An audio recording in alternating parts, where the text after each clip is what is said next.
Bienvenidos a Cruce de Palabras por Telesur.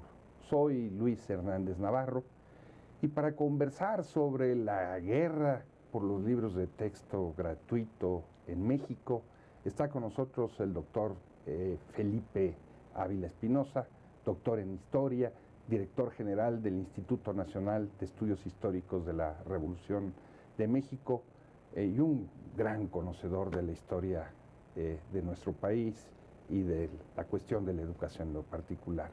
Felipe, muchas gracias por estar con nosotros. Gracias, Luis, por la invitación. Bueno, pues comencemos por el principio. Hay ahora una confrontación muy intensa por los nuevos libros de texto, pero esto no es un hecho inédito, ¿no? Ha sucedido prácticamente desde que los libros se convirtieron no solamente en gratuitos, sino en obligatorios y únicos a finales de la década de los 50, principios de los 60. ¿Cómo fue eso? ¿Cuál es, desde tu mirada de historiador, cómo fue este conflicto? Pues incluso yo me iría un poquito más atrás, Luis. Adelante.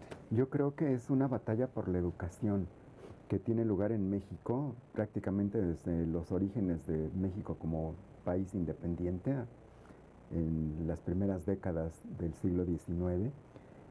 La educación estaba controlada por el clero católico. Desde el virreinato, todos los 3 siglos que duró ese periodo, y en las décadas posteriores a la consumación de la independencia, el clero seguía teniendo una presencia dominante en el tema educativo, y era una educación religiosa que se impartía para formar a las élites culturales, políticas, económicas de este país, militares.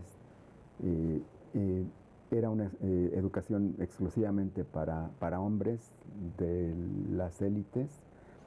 Estaban excluidas desde luego las mujeres, los grupos indígenas, buena parte de la población. México era una sociedad eminentemente rural que no sabía leer ni escribir. Y hay una batalla ideológica, una batalla política, una batalla económica a lo largo de todo el siglo XIX entre lo que se va constituyendo como el Estado-Nación, que tiene como uno de sus objetivos, pues justamente fortalecer una identidad nacional que no se corresponde con la identidad colonial de la Nueva España. El Estado que surge de la independencia es un Estado que tiene como uno de sus objetivos irse convirtiendo en el rector del proceso educativo.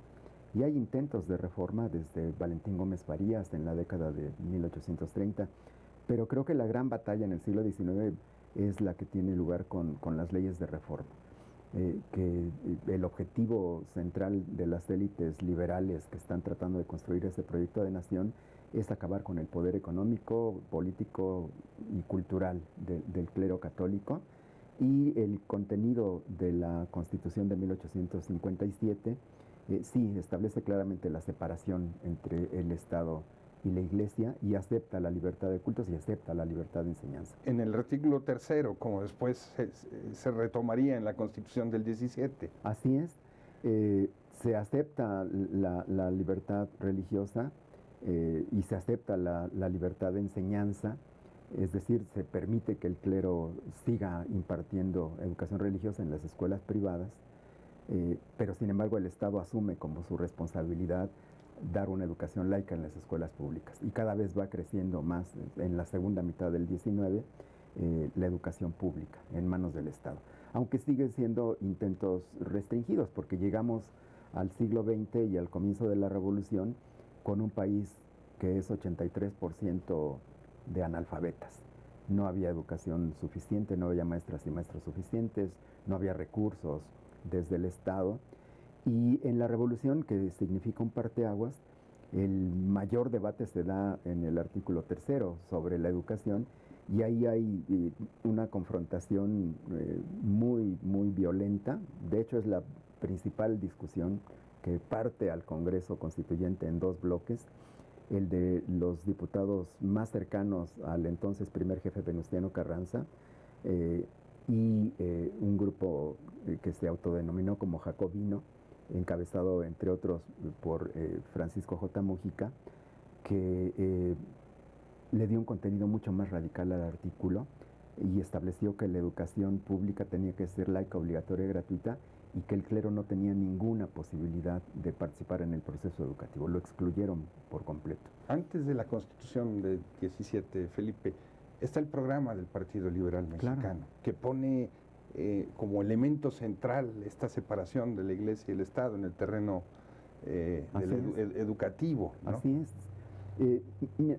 Hay, yo creo, una batalla histórica entre el Estado mexicano liberal, que defiende un proyecto educativo laico basado en principios científicos y que trata de acabar con el poder cultural e ideológico del clero católico, que sigue siendo un negacionista, que está en contra de la teoría de la evolución de Darwin, y que se opone a...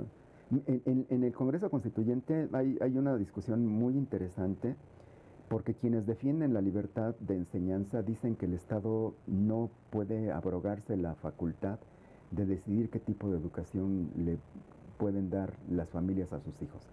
Que si un padre o una madre quiere que su hijo estudie educación religiosa, que el Estado no tiene derecho a prohibírselo, porque es entrar en el totalitarismo. Y que defienden la libertad y proponen que se mantenga la libertad de enseñanza como estaba en la Constitución del 57.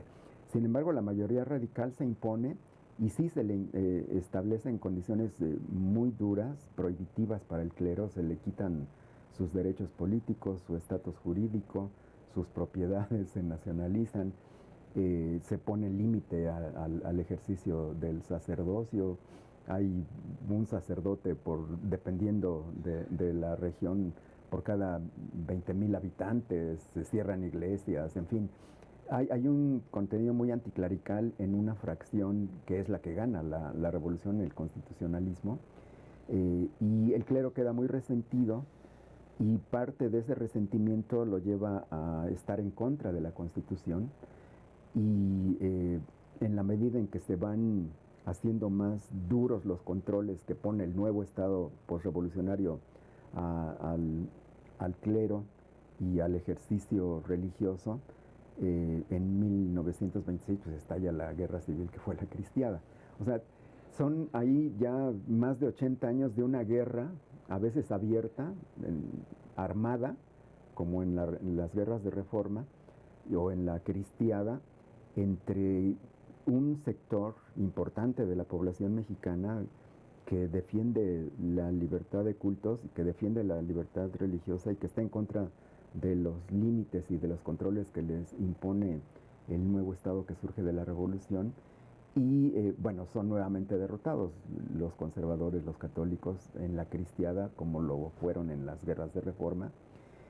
Pero sin embargo es un conflicto que no termina de resolverse, que está ahí latente, que se manifiesta después en el periodo del gobierno de Lázaro Cárdenas. Si me permites irnos un poquito para atrás, claro, antes claro, de Lázaro claro. Cárdenas. Claro. En ese mismo año de 17 que se aprueba la Constitución, se funda la Unión Nacional de Padres de Familia, ¿sí?, para enfrentar precisamente esta injerencia estatal en la educación. Organización que sigue hasta ahorita, ¿no? ¿Cómo es este proceso? ¿Lo tienes más o menos ubicado? Pues en efecto, como lo mencionas, Luis, el contenido que es sentido como anticlerical por los grupos conservadores y que son asusados por la alta jerarquía católica, porque hay un pronunciamiento público que hace el arzobispo de México, José Mora y del Río, donde llama a desconocer la Constitución de 1917. El Estado mexicano responde persiguiendo y expulsando a muchos sacerdotes. Desde la etapa de la Revolución, todos los obispos prácticamente son exiliados, son obligados a dejar México, y los que se mantienen en territorio nacional lo hacen escondidos, porque hay regiones en donde se prohíbe el culto, y en la Cristiada se vuelve a prohibir el culto. Bueno, la Iglesia decide cerrar los templos ante la famosa ley Calles, que les imponía una serie de restricciones mucho más duras, ¿no? Pero en efecto, siguiendo el llamado de los altos clérigos, de los obispos y sacerdotes, un sector de laicos católicos mexicanos que son muy militantes, pues sí, asumen como propias las órdenes, para ellos son órdenes las que les dan sus sacerdotes, y organizan esta unión de padres de familia que pues sí tiene un tinte muy católico, muy conservador y muy contrario al contenido laicista de la educación que surge en la Constitución mexicana del 17. Te interrumpí cuando nos estabas platicando de la educación socialista de Cárdenas, es 1934. Es una segunda batalla esta, la que se reaviva en el cardenismo, que pues es un gobierno que impulsa la radicalización de las acciones para cumplir con lo que establece la Constitución, que no se ha cumplido cabalmente. La reforma agraria es muy limitada, los derechos laborales no se pueden aplicar plenamente, sigue habiendo muchas restricciones, no se ha cumplido cabalmente el contenido radical de la Constitución 20 años después, y donde realmente se culmina el proceso de la Revolución Mexicana es en el gobierno de Lázaro Cárdenas. Y el gobierno de Lázaro Cárdenas, bueno, desde el plan sexenal que se hace un año antes de que Cárdenas entre, en 1933, se establece que el artículo tercero se tiene que modificar y que la educación que imparta el Estado mexicano no solamente tiene que ser laica, sino que tiene que ser socialista, ¿no? Aunque es un socialismo muy peculiar. Es una escuela racionalista. Es racionalista, pero en el ambiente de la época, en donde hay un sector de la clase política mexicana que se identifica con el socialismo, con el proceso que está teniendo lugar en la Unión Soviética, aunque ya para esas épocas están los procesos de Moscú, que no se conocen todavía, pero que cuando se conozcan van a causar escozor y hacer que muchos de los simpatizantes pinten su raya y se distancien. Pero en ese momento sí hay una idealización y una actitud de simpatía hacia lo que está pasando en la Unión Soviética y en el comunismo en otros lugares que está comenzando a implantarse. Se establece como reforma que la educación será socialista, y esto provoca otra vez una fuerte confrontación en esta región que había estado en la Cristiada, que es el centro occidente de México, el Bajío, porque están en contra de esa educación socialista. ¿Te parece, Felipe, si vamos a una pequeña pausa? Por supuesto. Amigos, amigas, no se vayan, volvemos en muy breves instantes.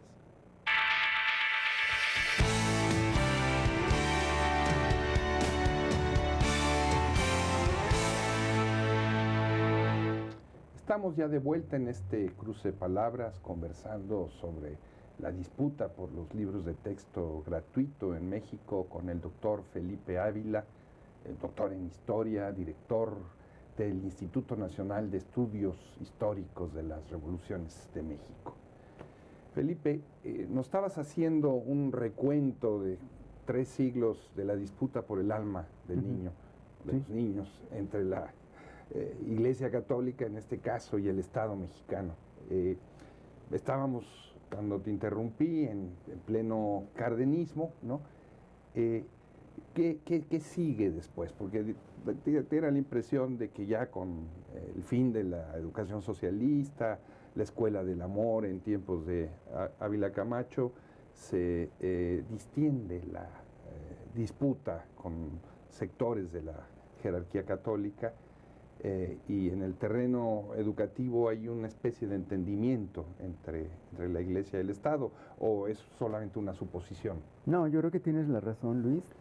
En efecto, el proceso de cumplir con los postulados revolucionarios de la Constitución del 17 que lleva a cabo el gobierno cardenista tiene un clímax con la expropiación petrolera de 1938, pero creo que a partir de esa decisión extrema que provoca un conflicto con Estados Unidos, con Inglaterra, presiones económicas, en un mundo que está entrando casi a la Segunda Guerra Mundial, el propio presidente Cárdenas yo creo que se da cuenta de que no puede seguir avanzando en esa radicalización que está provocando una polarización social y política en el país, y que tiene que frenarlo un poco, porque el mundo está entrando en una nueva etapa muy complicada y porque se acerca a su término su mandato presidencial.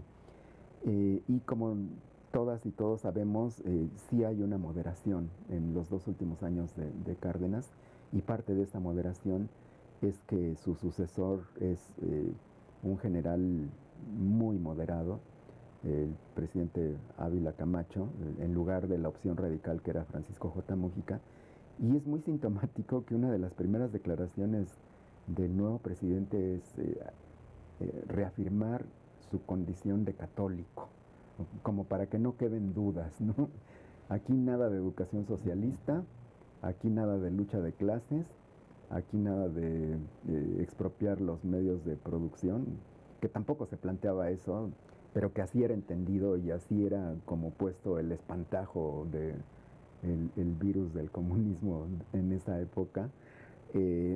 Y sí hay una reforma al artículo 3 y se privilegia la unidad nacional. Hay un gran pacto social con las organizaciones campesinas y obreras creadas durante el cardenismo para que moderen sus demandas, que moderen sus luchas, porque México está a punto de entrar a la Segunda Guerra Mundial y la consigna es la unidad nacional. Entonces todos hagan a un lado sus demandas y aquí todos somos hermanos y hermanas y vamos a vivir en paz y vamos a acabar con la confrontación que había durante el gobierno de Cárdenas.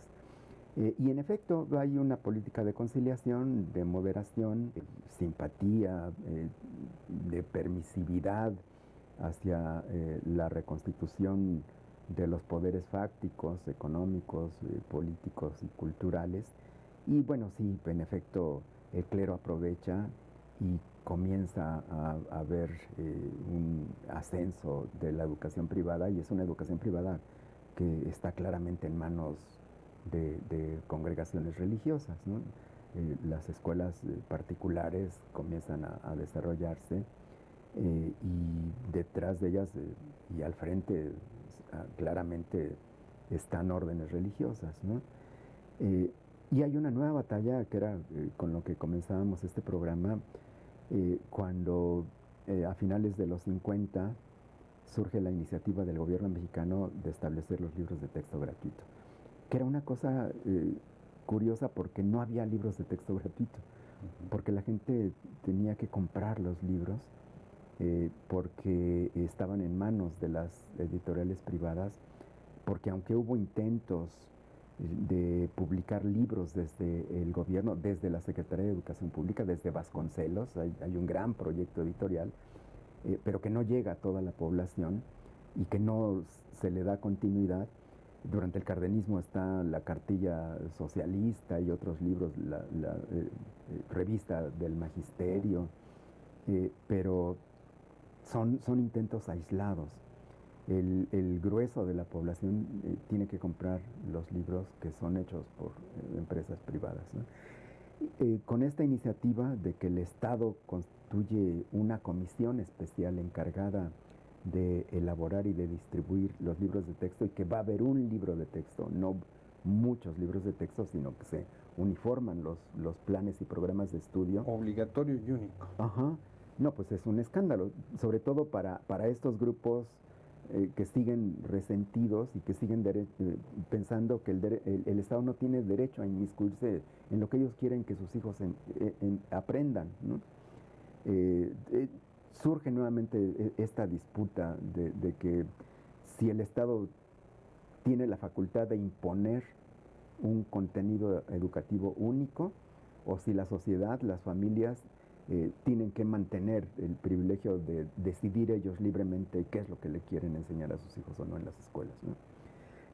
No, pues hay una gran oposición a los libros de texto. Incluso salen a la calle en 1962 miles de gentes en Monterrey, ¿no? Sí.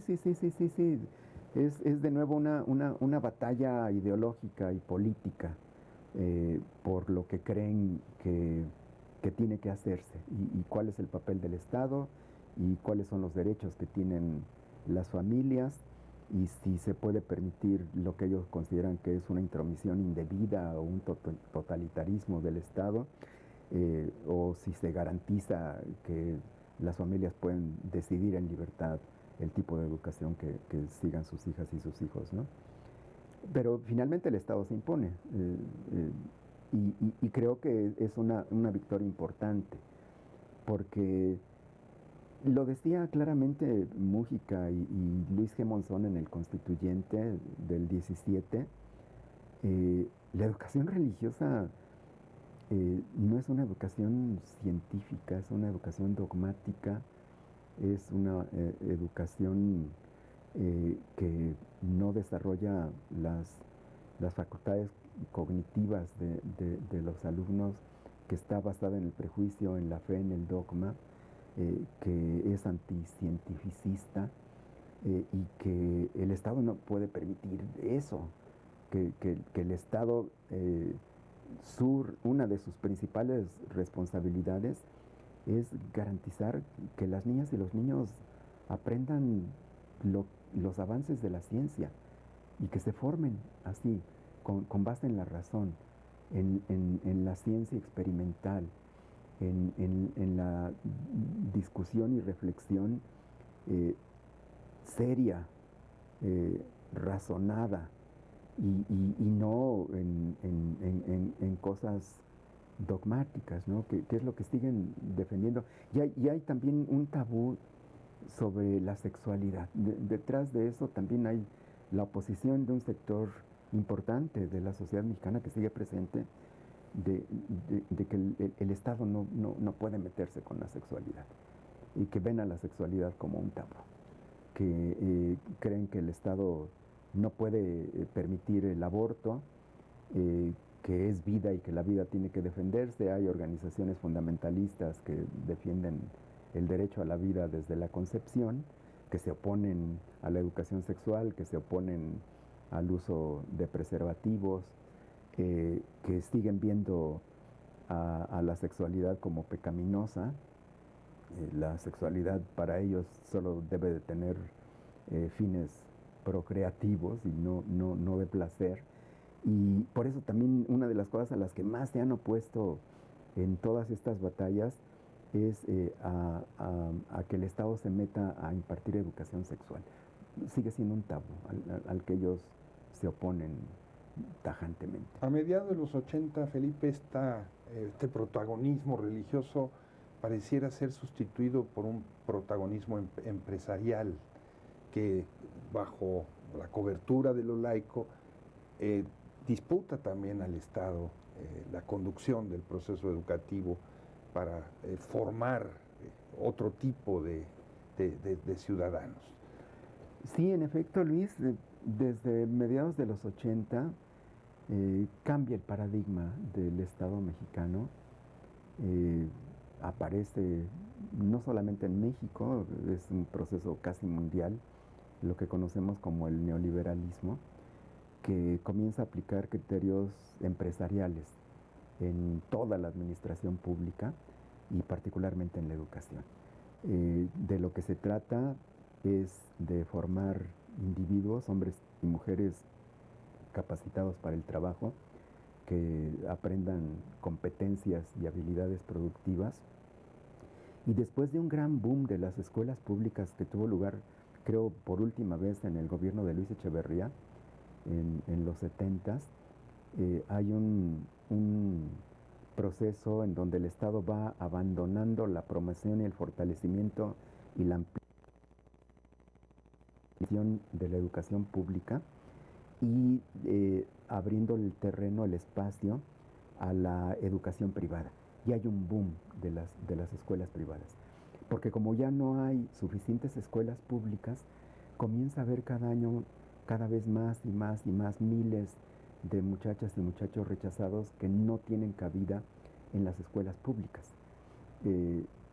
Desde la educación media superior en adelante.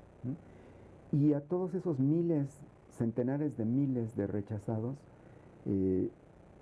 no tienen más opción que buscar acomodo en las escuelas privadas que proliferan, que tienen que pagar y que no les garantizan una educación de calidad.